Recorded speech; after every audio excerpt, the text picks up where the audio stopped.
Ben and Leah, thank you for joining me today. Good to be. So you both work for WCW. In which department are you both in? So both Leah and I are with the Cyber and Technology Risk Team, and we basically get to work across advice, consulting, insurance, and risk strategy. Beautiful.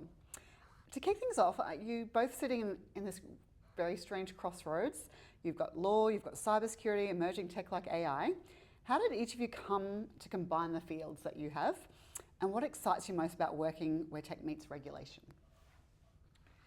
Well, Beck, 10 years ago, when I came back from maternity leave after my son was born, I was in an international law firm working in insurance, and there was nothing to do, which is quiet. Came back from maternity leave, nothing to do. And I thought, I'm going to give this cyber insurance thing a whirl, see if there's anything in that. What's this little cyber thing? Yeah, cyber. Let's follow this bouncing ball. And specialising in cyber insurance naturally led to, well, you've got to be a privacy lawyer. And then once you're in privacy, you've got to understand tech, so you need to be a technology lawyer.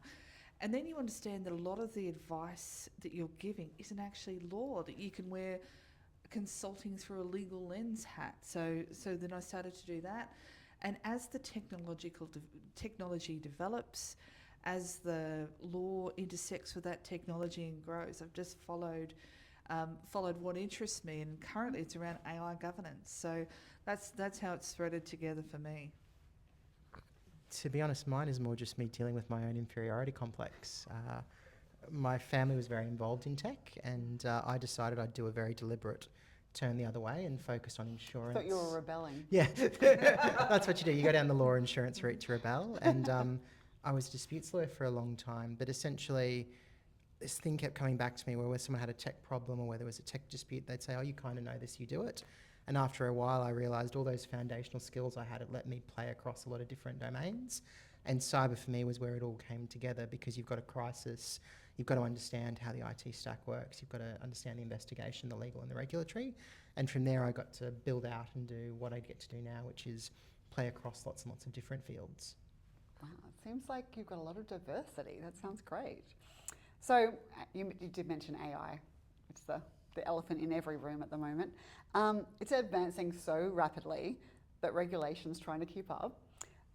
Like, what are some of the biggest challenges that you're finding organisations have of, like, when we're trying to deploy AI responsibly? You know, like, without a proper regulation that we're meant to be following, how do we do this?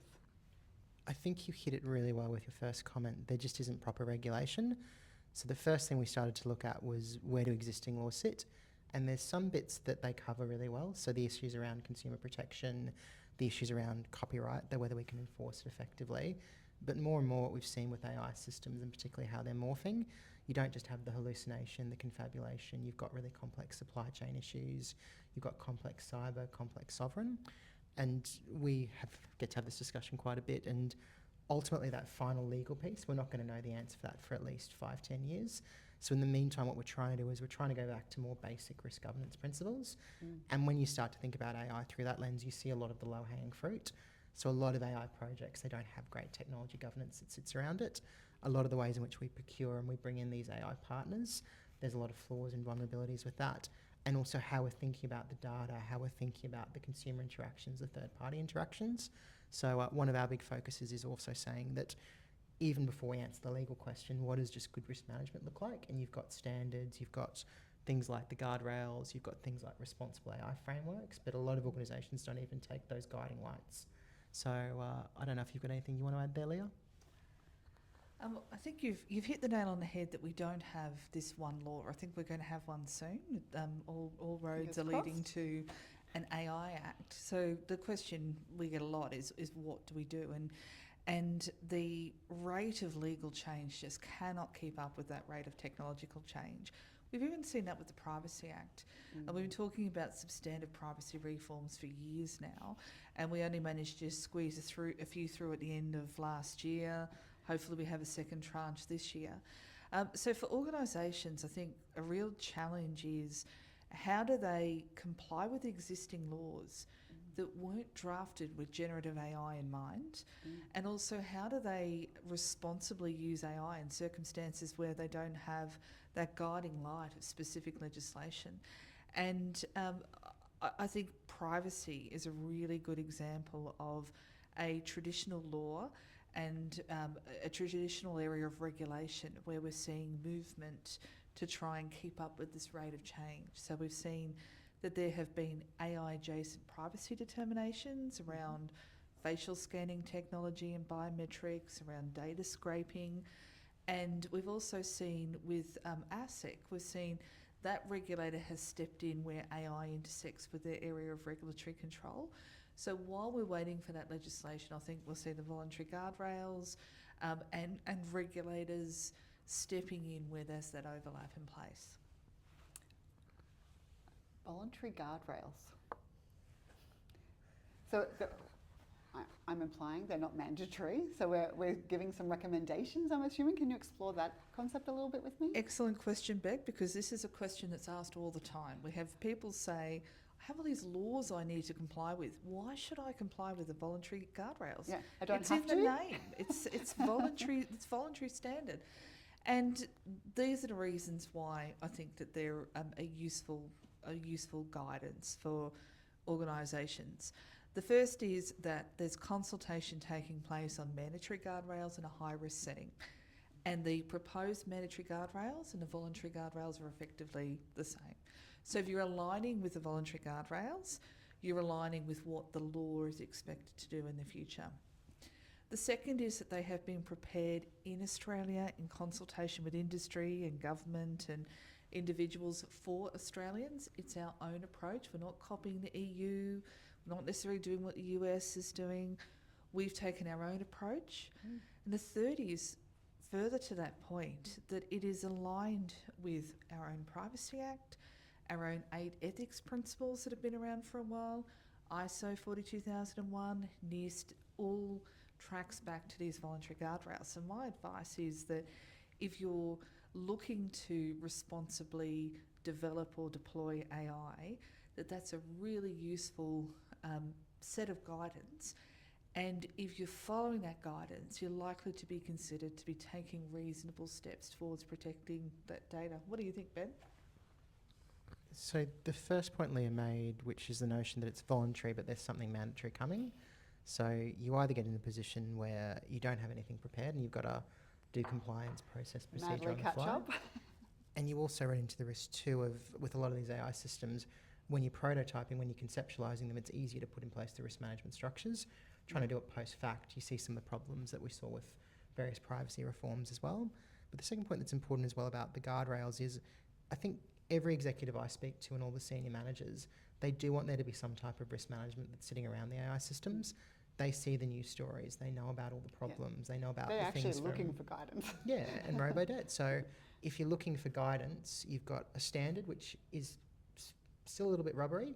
You've got overseas, or you can look at what we've developed here in consultation. I think when you look at those three options, you understand why the voluntary guardrails and the mandatory guardrails that are tied to them are also quite important.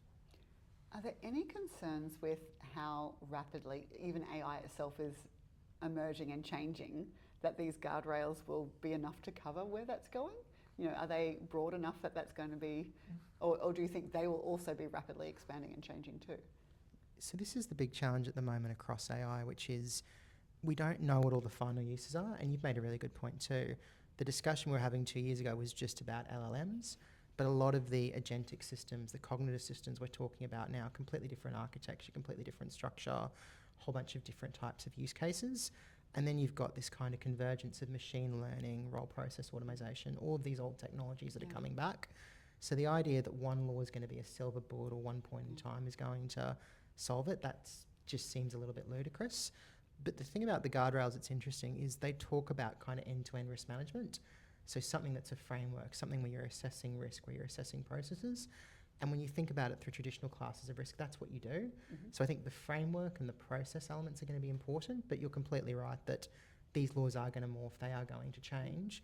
And all you can really do is, it's similar to cyber, you've got to have that situational awareness, and you're going to have that ability to revisit and to address the changes. All I'd add to that is it's really clear in the voluntary standards that this is the first version. So we've been told we can expect to see further versions. And I think what will influence that is the consultation that's taken place in relation to the proposed mandatory guardrails. So the government released its interim report in January, outlined the sorts of principles it was going to review as it looked to implement those mandatory guardrails. So I think we'll start to see some nuances, some uplifts, but the pace of change with respect to guidance is going to be faster than with law, just by necessity. I guess that's one of the advantages of that voluntary versus mandatory. Okay, why don't we'll go on to another hot topic of cyber insurance. Doesn't seem to be just that nice to have anymore. How have you seen organisations approaching cyber insurance and how it's evolving in recent years? Yes, so a large part of our team is also the placement of insurances, including cyber insurance. And the way I've always thought about it is insurance, regardless of the class, it's always a bit of a grudge purchase. CFO's never thrilled about it. They don't like it when premiums go up or change. But as the organisation gets more mature and understands the risk, so if I'm in an area that could be prone to flood or could be prone to fire, I'm not going to not have property insurance. And you see a lot of that logic starting to come up with cyber. There is an awareness at board and senior management level that cyber is a frequency exposure. It can be catastrophic, not just in terms of ransomware, but reputational and BI. And so the maturity, particularly at that big end of town, they're much more open to it. They're a lot more focused as well on what does fit for purpose insurance need to look like. SME is still challenging, and that's part of a wider problem too, because for a lot of small organisations, they don't really have the budget for cyber generally. But what you see now is you see a lot more awareness of if they're going to have an incident, there are going to be a lot of costs to respond and to manage. So there's a willingness to get the insurance to cover. And then some of the industries that have high exposure, so things like legal, things like healthcare, they're starting to take it up. Your other point though, which was where is it going? I think cyber insurance is really interesting at the moment because it's what we call a soft market cycle. So every insurer wants to offer it. The prices have gone down, the premiums have gone down quite a bit, but the rates of cyber events are still actually quite high. And if you look at the catastrophic and the supply chain, they're actually up more than what they were the last few years. So you're in this really interesting position at the moment where if all of this keeps going on, if the loss ratios keep going the way we think they could, the market's going to have to harden, there's going to have to be a correction.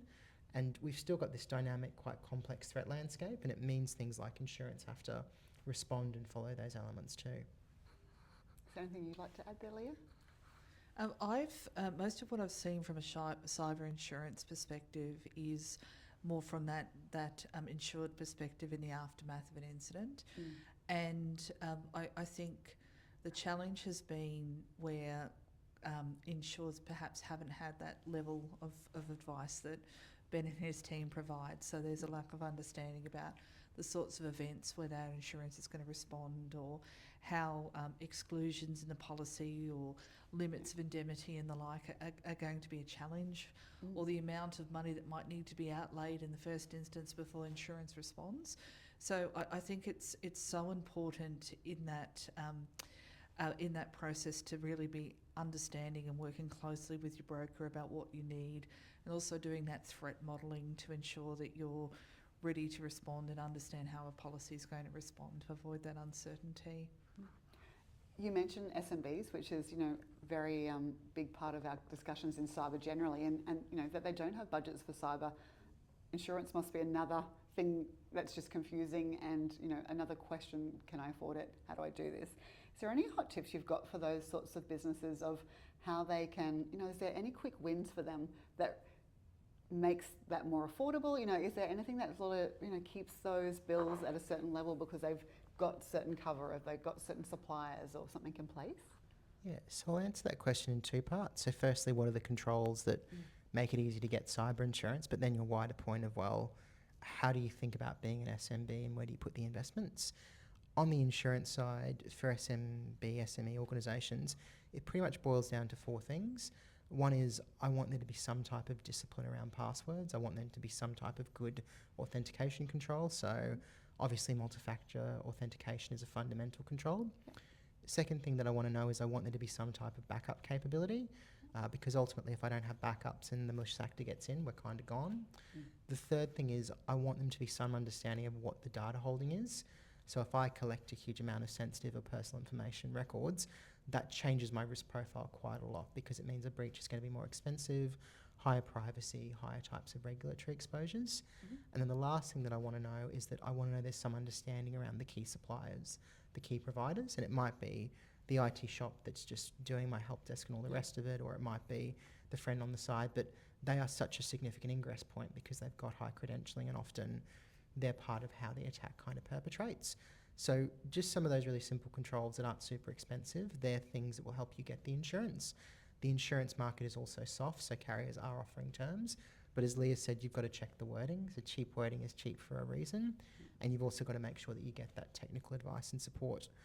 The wider thing that we're seeing with not just on the insurance side, but for SME organisations is it's kind of not just cyber. They're not really having enough resource for their underlying technology budgets. Yeah, it's And- technology in general, not just in cyber is Yeah. a big part of that. And it's an interesting discussion to have too, because so many organisations are fundamentally technology dependent, even if you're a bakery, because of all your servicing, because of all your consumer, because of all the rest of it. So this concept of how do we manage technology investments, how do we bring it through, it's a huge challenge, and cyber is just one part and one component that's sitting off it at the moment. Anything you'd like to add? Ben alluded to price point is an issue for SMEs, and I think also simplifying it as much as possible.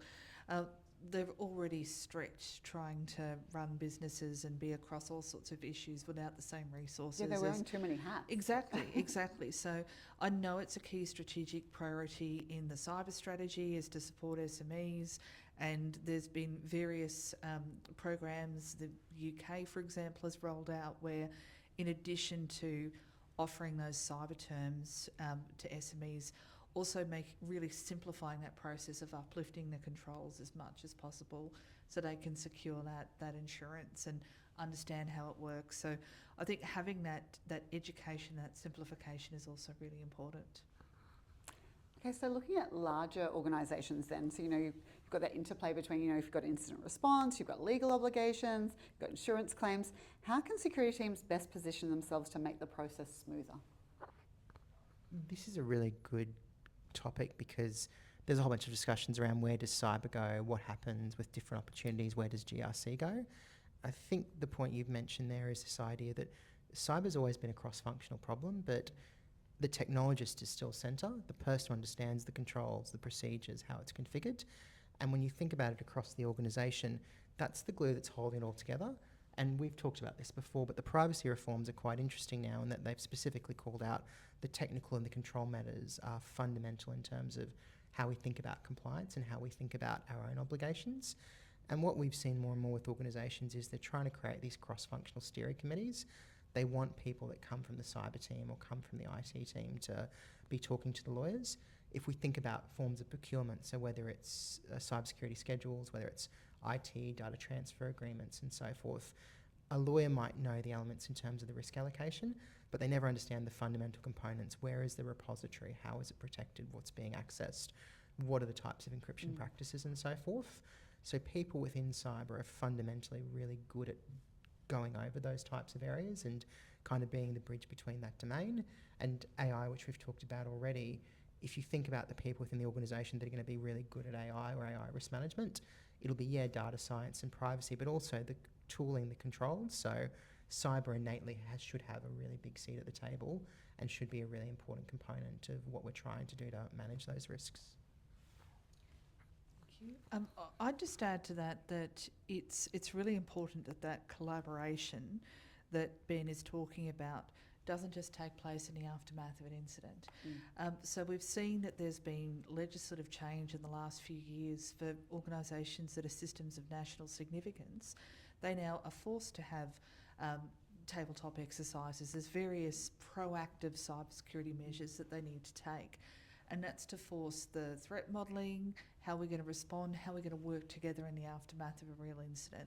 So I think that's the legislative drive, but there should be, organisations should be pushing themselves to be working through those events proactively and throughout the data life cycle. So not just waiting for an incident, but ensuring that their data governance is in place and that they've implemented those cybersecurity measures to ensure that they're ready to go when an event inevitably occurs. I'll just add one thing to that because Leah's pointed to a really good example. So take our security of critical infrastructure laws. one of the requirements there is you need to have this holistic risk management planning and risk management process.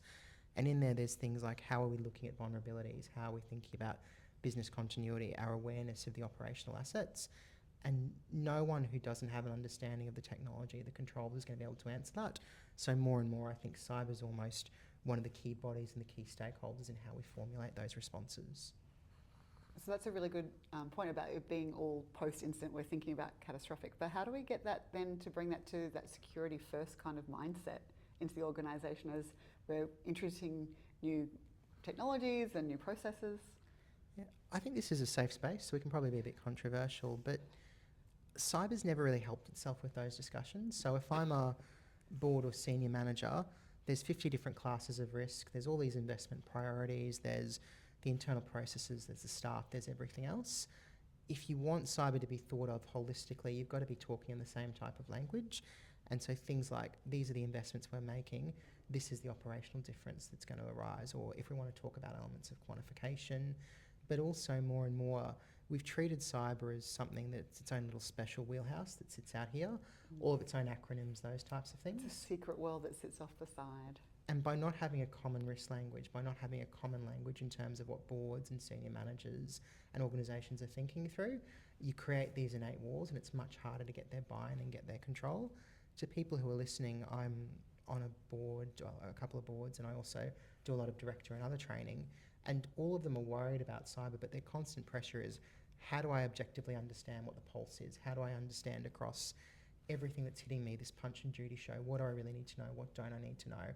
How do I discharge my own personal duties and my own personal liabilities? And because we haven't answered that effectively as a cybersecurity community, you just create more confusion, more concern, and some of the pressures and the disconnect that we see at the moment. They're all great points, Ben. What I wanted to add to that is when we're looking at the board, there's 2 points I wanted to make. In the aftermath of some incidents, and when we're talking to InfoSec professionals, they'll say, who's got responsibility for IT? Who's got responsibility for cybersecurity? It's like, well, it's the IT department. And it's who's the decision maker? Yes. And it's often not the same. So ensuring that someone with sufficient seniority has a seat at the table, and also that the board has, they don't all need to be specialists in cybersecurity, but they have to understand enough to understand the recommendations that are being made, the strategic priorities, the spending, and so on. In the aftermath of recent incidents, we've heard InfoSec professionals saying, we have been pushing for MFA for years. We've been pushing for this, and there just hasn't been that financial, it hasn't been a financial priority for the board. So both ensuring that security has a seat at the table and ensuring that everyone on the board has a sufficient level of understanding that they can actually apply that guidance and those recommendations. Do you find that boards are having that buy-in now? Is there more interest from them to fully understand? Definitely at the top of the tree. So when we're looking at ASX 100 organisations, we've seen that the ASIC as the corporate regulator and others such as APRA have been really pushing for, this is our expectation of board members from a cybersecurity perspective. So there's been really clear guidance. More at an enterprise and an SME level, it might be more challenging. What have you been seeing, Ben? Yes, I'll give 3 bits of context. I think if you're a board, you're looking at elements of strategy, you're looking at elements of key risk, but you're always trying to tie it back to what's happening from an operations or a business objective or a strategy type of side. So where it's clear about the link between cyber and how it might damage or impact strategy, those elements there, boards are very engaged with, they're very, very supportive of, and particularly as Leah was saying, at the large end of town, because they're seeing the same thing through the governance, through what the regulators are saying. The second thing is directors have always got this view of what is my personal liability, how am I discharging my personal obligations. So things there about tying it to the realistic risks that the company faces, tying it to what needs to happen across, whether it's preserving operations, whether it's making sure that the business is ultimately going to kind of continue and be successful.